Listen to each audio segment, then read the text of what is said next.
by the way, I'm sorry I didn't make enough copies of this service booklet, so if people can share, that'd be great.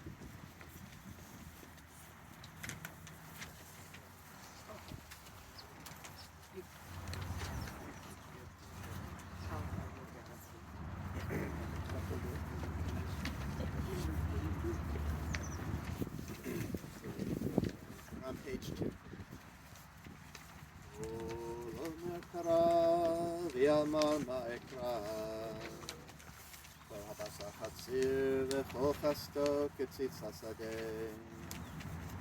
יבש חצר נבל ציץ, כי רוח אדוני נשבה בו, אכן חצר העם.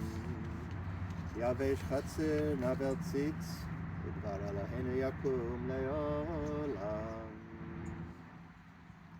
Together. A voice says, cry out. And I say, what shall I cry? All flesh is grass, and all of its beauty is like the flower in the field. The grass withers, the flower fades, when the wind of the divine blows upon it. Surely the people are grass. The grass withers, the flower fades, but the word of our God shall endure forever. On page 3 is a reading from Albert Einstein.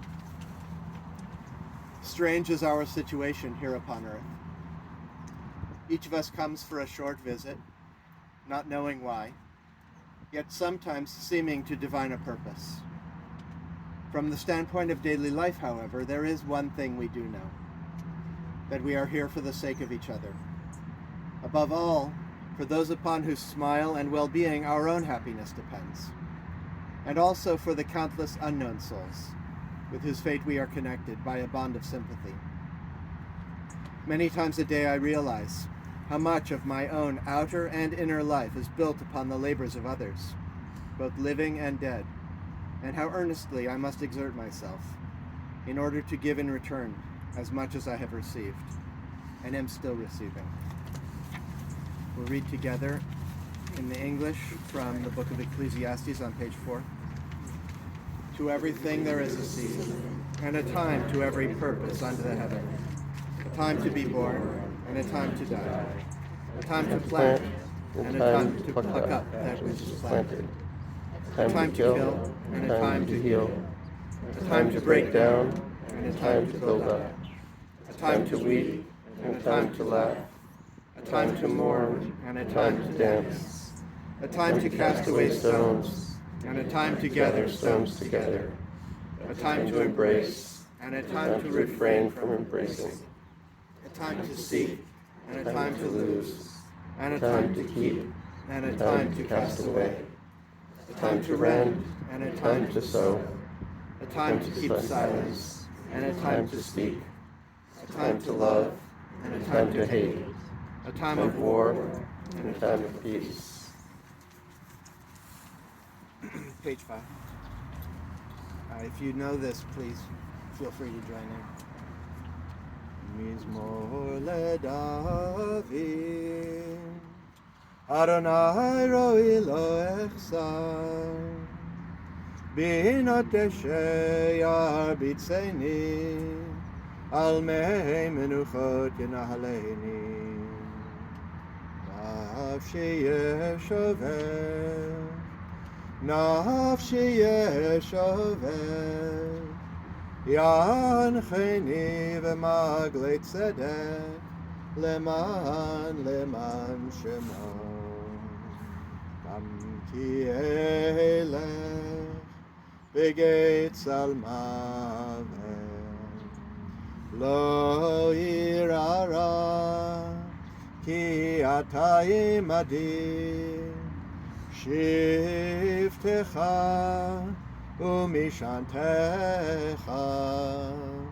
שבטך ומשענתך, המה ינחמוני.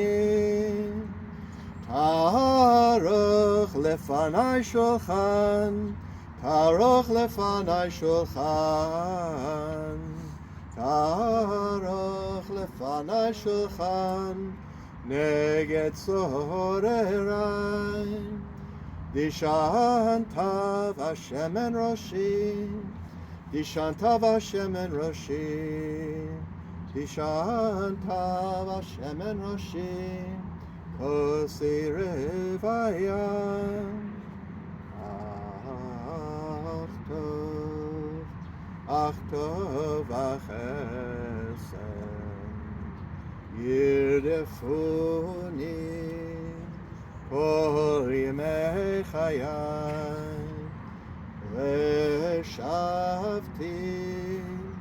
Veshavti Beveit Adonai Veshavti Beveit Adonai Leorech Yamim. Together, a Psalm of David. The Lord is my shepherd, shall not want. He makes me lie down in green pastures. He leads me beside the still waters. He restores my soul. He leads me in the paths of righteousness for his name's sake. Yea, though I walk through the valley of the shadow of death, I will fear no evil, for you are with me. Your rod and your staff, they comfort me. You prepare a table before me in the presence of my enemies. You anoint my head with oil. My cup runs over. Surely goodness and mercy shall follow me all the days of my life, and I will dwell in the house of the Lord forever. The reading on page 6 is from the Wisdom of Ben Sira from the 3rd century BCE. Fear not death. We are destined to die. We share it with all who ever lived, and with all who ever will be. Bewail the dead. Hide not your grief. Do not restrain your mourning. But remember that continuing sorrow is worse than death. When the dead are at rest, let their memory rest, and be consoled when the soul departs. Seek not to understand what is too difficult for you. Search not for what is hidden from you. Be not overoccupied with what is beyond you, for you have been shown more than you can understand. As a drop of water in the sea, as a grain of sand on the shore, are a person's few days in eternity. The good things in life last for limited days, but a good name endures forever.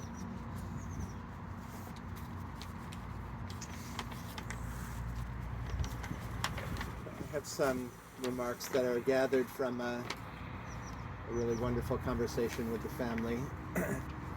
There will also be a gathering on Friday with an opportunity for other people to share, and then a gathering at Temple Leo back in LA in January. So this is my attempt to sort of pull together some wonderful stories and memories. We have come here this morning to say goodbye to Sandy Bachman, to lay his body to rest in the earth, by the way, in a casket that was made by the family. To lay his body to rest in the earth, and in a few inadequate words, to attempt to tell some of the story of this wise, loving, joyful man. Sandy was born on July 22nd, 1929, in Cedars-Sinai Hospital in Los Angeles, the younger son of Jacob and Ethel Bachman. He had one older sister, Barbara, with whom he was very close. Jacob had various clothing businesses, but was wiped out in the Depression, and the family moved to La Cañada. Sandy loved that rural setting, and years later took Dave out there to show him where he had played as a boy. He got a lot of fresh air in those days, hiking in the San Gabriel Mountains, exploring a waterfall that his friend Gilbert had discovered, and when Sandy was in 4th grade, if I got this right, the family lived for a year in a tent. Eventually, Sandy's family moved into the city to give the kids more social contact. Sandy attended Beverly Hills High School, where he developed many friends, some of whom he stayed friends with for his entire life. Sandy played basketball in high school, and one fun highlight from those years was getting a part as an extra in the Shirley Temple, Cary Grant movie, The Bachelor and the Bobby Soxer, in which Sandy was a high school basketball player. He even had a line in that movie. In another story from Sandy's high school years, Sandy served as judge on the high school student court. And many years later, when Dave was applying to college, one of the alumni interviewers he met remembered Sandy as a judge on the student court and how much he had respected his wisdom and fairness as a high school judge. From an early age, Sandy developed an affinity for cars and then for planes. He learned to drive when he was 14, and his Uncle Sam, his father's brother, bought him an old car to work on. When he was 18, Sandy learned to fly. His instructor had a license, I guess it's a license to fly, signed by Orville Wright. Sandy attended college at UCLA, Berkeley, and USC, eventually graduating from USC, followed by 2 years in the Air Force at Malmstrom Air Base in Helena, Montana. Sandy was a photojournalist in the Air Force, working in a program to teach civilians to recognize the silhouettes of foreign planes. His love of flying continued throughout his entire life, and he took it up again in the 50s, buying a plane with a friend, and his flying adventures included one forced landing in a carrot field. Some of Sean's fondest memories are of taking trips with Sandy to small airports to look at old planes. Once when they were driving on the freeway, Sandy spotted an unusual plane with a radar scanner and got off the freeway to go see the plane and to talk with the people who were working on it. Before Sandy went into the Air Force, Annette entered the picture. Sandy was at a party, Annette came in, and Sandy was immediately attracted to her. But she was with a guy, which was at first discouraging. The guy turned out to be Annette's brother, Freddie. And Sandy ended up getting Annette's number. He called her the next week to invite her to go on a sailing trip to Catalina. She declined, which turned out to be a good thing for her, because that short sailing trip ended up taking 20 hours. Annette and Sandy went together, on and off, for a year, and then her parents gave her a trip to Europe and Israel. While she was in Jerusalem, Sandy began to pester her, at her word, to come back home. And she did, which was not an easy decision. She needed to determine whether the relationship really had potential. Apparently it did, because 3 weeks after her return, they were married on June 6, 1954. That was almost 70 years ago. Their honeymoon was driving up to Montana, to Helena, where they met the 3 Jewish families in town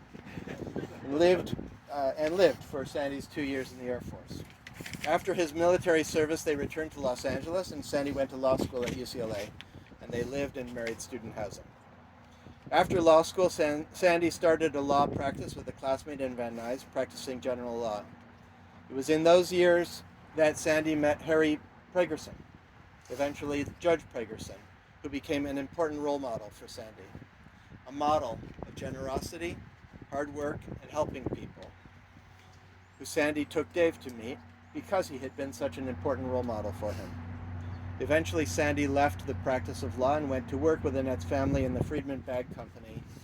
And he enjoyed the business and worked there for 15 years until that company came to an end. Annette commented in our conversation that in every organization he joined, Sandy rose to leadership.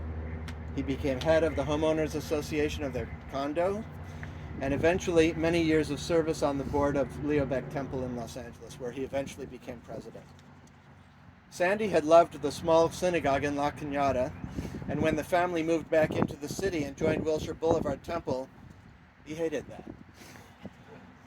At least, that's what the family said. With Annette, Sandy eventually came to Leo Baeck, and as a leader there, Sandy was in his element. He spent years negotiating with the Getty Museum, which was across the freeway from the temple, and led the search committee, which selected Leo Baeck's current senior rabbi, Ken Chasen. As a leader, Sandy was patient, calm, rational, and Annette described how in the process of deciding on Ken, Sandy worked his way around the room and convinced every single committee member of the correct choice. And maybe there are people here who are on that committee. In fact, Rabbi Chasen has been a phenomenally successful rabbi at Leo Baeck and came up to visit Sandy before he died and offered a wonderful tribute to Sandy while he was still alive to hear it. Sandy was blessed with a loving relationship with his entire family. Dave, you spoke of how Sandy gave you room to do what you wanted, but with a lot of support. When you became interested in electronics, he took you to the hardware store. When it was photography, he converted the bathroom into a dark room. But his support for you was never tied to an agenda of his own. Sharon, you turned to him for advice in your adult years and mentioned that his most consistent advice to you was one step at a time. Dave, you described how when Danny was born, you were 13 and Sharon was 10, and your dad turned to the two of you and said, "I'm kind of an old father. I'm going to need your help." And that was a thoughtful way of engaging the two of you as older siblings. Danny, you told of how he gave you independence to figure things out on your own, but always with support in the background, like the time your folks let you go off alone in the London Tube, but followed along behind out of sight. And when your dad took up flying again, you flew with him to Catalina and to the Mojave Desert. Teresa, you spoke of Sandy as very kind, generous, and how when your own dad died, you said that you were so glad to have Sandy as your other dad. You said he was a great listener, the one who asked questions, and that he really wanted to hear everyone's opinions. Sharon, you described him as very literary, a fan of the female aviator and author Beryl Markham. And you noted that your dad was both very quiet and introspective, but also a great adventurer.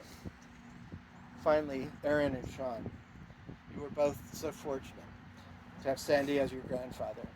Aaron, I heard that you told your grandfather that you had learned a lot from him about being kind, and he had responded that we can all learn a lot from each other. And Sean, you captured your grandfather's humor perfectly, relating how even near the end of his life he could tell a joke or a story with a perfect punchline. And when you asked what he had done one day, he said, "Well, I rolled out of bed and then spent the rest of the day trying to get up off the floor." And in another call, he told you, "Me and Bubby are sitting here watching each other get old. It seems to be happening faster and faster lately. It's becoming an action film." How lucky, Sean, to be able to really share a sense of humor with your grandfather. Sandy loved humor. He enjoyed Jack Benny and Mel Brooks and Carl Reiner. He loved steak and ketchup and chocolate. In his eating, he was an absolute creature of habit. He could have the same meal for decades and never complain. Annette commented that Sandy's mother was a great cook, but that it was lost on Sandy. Just was not interested. Just 2 weeks before he died, Sandy and Annette came to Shabbat dinner at Dave and Teresa's, and he said, "I can't look at that much food." But he did ask for more ice cream and was not going to leave until he had finished. He was participating fully. This is 2 weeks before he died. Participating fully, engaging with everyone and everything for 2 hours.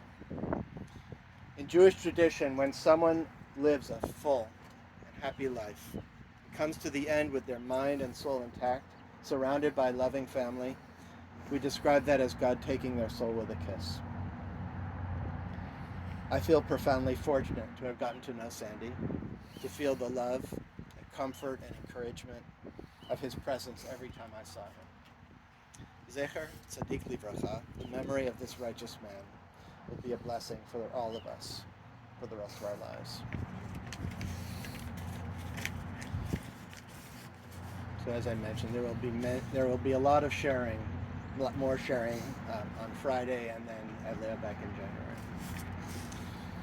And even today after this service, I think people are invited back to lunch, and Dave will tell you more about that, but that'll be another chance for sharing stories. So we're now returning to the service on page 7. I'm standing upon the seashore. A ship at my side spreads her white sails to the morning breeze and starts for the blue ocean. She is an object of beauty and strength, and I stand and watch her until at length she is only a ribbon of white cloud, just where the sea and sky come to mingle with each other. Then someone at my side says, "There, she's gone." Gone where? Gone from my sight, that is all. She is just as large in mast and hull and spar as she was when she left my side. and just as able to bear her load of living freight to the place of destination. Her diminished size is in me, not in her. And just at the moment when someone at my side says, "There, she's gone," there are other voices, ready to take up the glad shout, "Here she comes!" And that is done.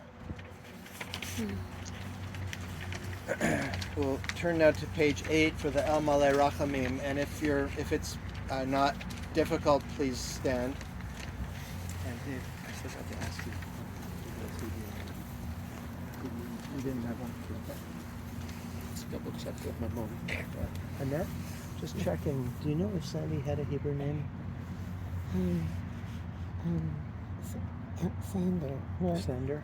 Yeah, that would be Alexander. Okay, thank you. And then his father was Yaakov, and his mother was... Jacob. Yeah. Jacob Joseph. Oh, Jacob Joseph. Okay. And Anna.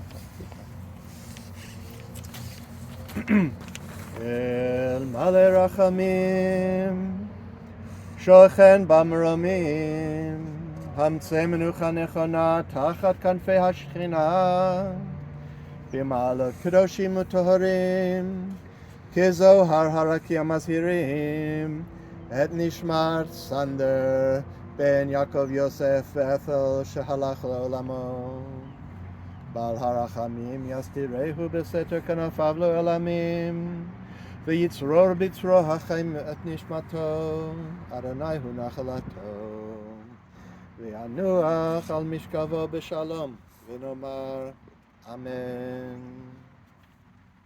God full of compassion, who dwells on high, grant perfect rest under the wings of the divine presence, among the company of the holy and pure souls, who shine as bright as the expanse of the sky, to the soul of Sandy Bothman, who has entered his eternal world.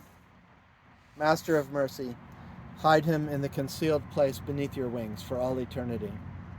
Gather his soul up in the bond of life, that with you as his portion, he may rest in peace. Amen. Let's read together the poem on page 9. Life after death. These things I know, how the living go on living, and how the dead go on living with me. So that in a forest, even a dead tree casts a shadow, and the leaves fall one by one, and the branches break in the wind, and the bark peels off slowly, and the trunk cracks, and the rain seeps in through the cracks, and the trunk falls to the ground, and the moss covers it, and in the spring the rabbits find it, and build their nests inside the dead tree, so that nothing is wasted in nature or in life. On page 10, we'll join together in the Mourner's Kaddish.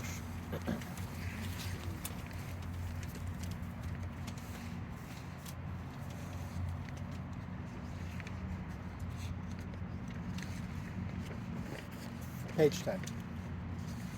Yitgadal v'yitkadash shemei rabbah, be'alma divrach chirutei v'yamlich malchutei, b'chayechon v'yomechon, v'chayei dechol Beit Yisrael, ba'agala v'zman karir v'imru amen.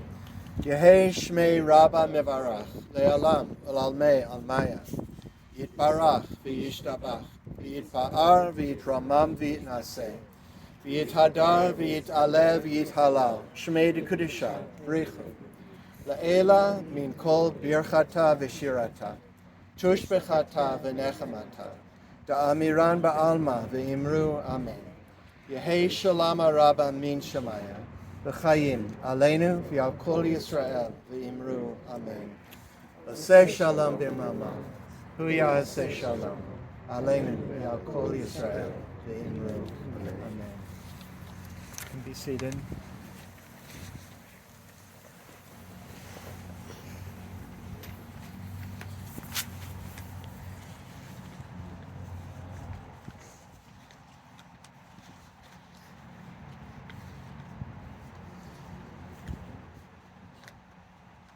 Thank you.